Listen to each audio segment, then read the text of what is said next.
Hi sir, സാറിന്റെ പേരെന്താണ് sir? Okay, sir എവിടുന്ന വരുന്നത്? ഓക്കെ, എന്താണ് ഇവിടെ സ്പോർട്സ് സാർ? ഓക്കെ, വളരെ ചെറുപ്പക്കാരുടെ മത്സരമാണ്. കൊച്ചുപിള്ളേരുടെ മത്സരമാണ്. ഓക്കെ, സാറിന് എന്താണ് ഇന്നത്തെ കിട്ടുന്ന എന്താ സംഭവം? എന്താണ് സാർ ഇവിടെ ഈ മത്സരം ചെയ്യുന്നത്? ഈ വയസ്സാം കാലത്ത് എന്തിനാണ് ചെയ്യുന്നത്?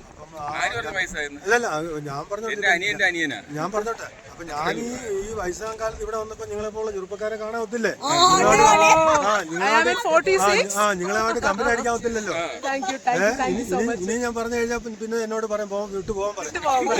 നമ്മളെ ഒരു പ്രായമെന്ന് ഞാൻ പറഞ്ഞു കഴിഞ്ഞാൽ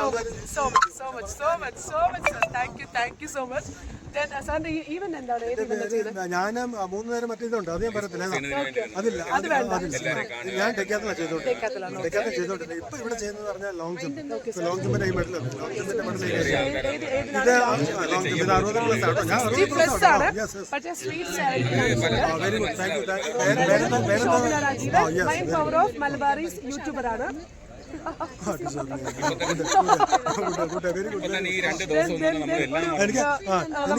പബ്ലിക്കിനോട് എന്താ പറയാനുള്ളത്? അതൊക്കെ കഴിക്കുന്ന ആൾക്കാരോട് എന്താ പറയാനുള്ളത്? എല്ലാവരും പുറത്തിറങ്ങണം. കഴിഞ്ഞ ദിവസം എന്നോട് ഒരു ലേഡി പറയാം, ഞങ്ങൾ ടീഷർട്ടും ആയിട്ടാണ് പുറത്തിറങ്ങേണ്ടത്. അല്ല നോ, അവര് പ്രാക്ടീസ് എങ്ങനെ ചെയ്യാൻ വേണ്ടി ടീഷർട്ടും ട്രാക്ക് ഷൂട്ടും ഷൂ ഒക്കെ ഇട്ട് ഇറങ്ങിയപ്പോഴത്തേക്ക് മറ്റുള്ളവർ കളിയാക്കും.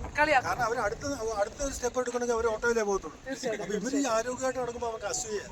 ഇംഗ്ലീഷിൽ അസൂയ എന്നാണ് പറയുന്നത്. കുറച്ചൊക്കെ അങ്ങനെയൊക്കെ പറയാം, നല്ല കാര്യമാണ്. പിന്നെ ഓവറോൾ എങ്ങനെയാണ് സാറിന്റെ റൊട്ടീൻ? എങ്ങനെയാണ്? പ്രത്യേകിച്ച് എന്നോട് ചില ആൾക്കാർ ചോദിക്കും ഇതിന്റെ രഹസ്യം എന്താന്ന് ചോദിക്കും. അപ്പൊ ഞാൻ പറയും സാർ അതല്ലേ ചോദിച്ചു, ഇതിന്റെ രഹസ്യം അതന്നെ പറഞ്ഞത്. ചോറ് കഴിക്കും. അപ്പൊ ഏഷ്യൻ ജൂനിയർ ഏഷ്യൻ മീറ്റിന് 2 ഗോൾഡ് ഒരു സിൽവർ. പ്രൊഫഷണലി സാർ എന്തായിരുന്നു? ഞാൻ ഡെക്കാത്തലിസ്റ്റ് ആയിരുന്നു. പോലീസിന്റെ കോച്ച്. പോലീസിൽ ഞാൻ ഡെക്കാത്ത് ചെയ്തുകൊണ്ടിരുന്നായിരുന്നു.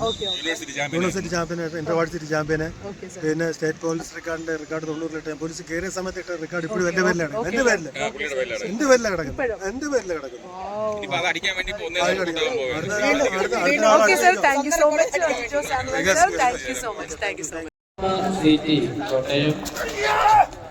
Second place goes to Parvati Vijayan. Masters കായിക താരങ്ങളുടെ മാസ് മെരിക യൂത്ത് ഇതാണ്. See what is this? Thank you. കായിക മാമാങ്കത്തിന്റെ യാത്ര ഇവിടെ അവസാനിക്കുന്നില്ല. യാത്രകൾ തുടർന്നുകൊണ്ടേയിരിക്കുന്നു. വീണ്ടും കാണാം.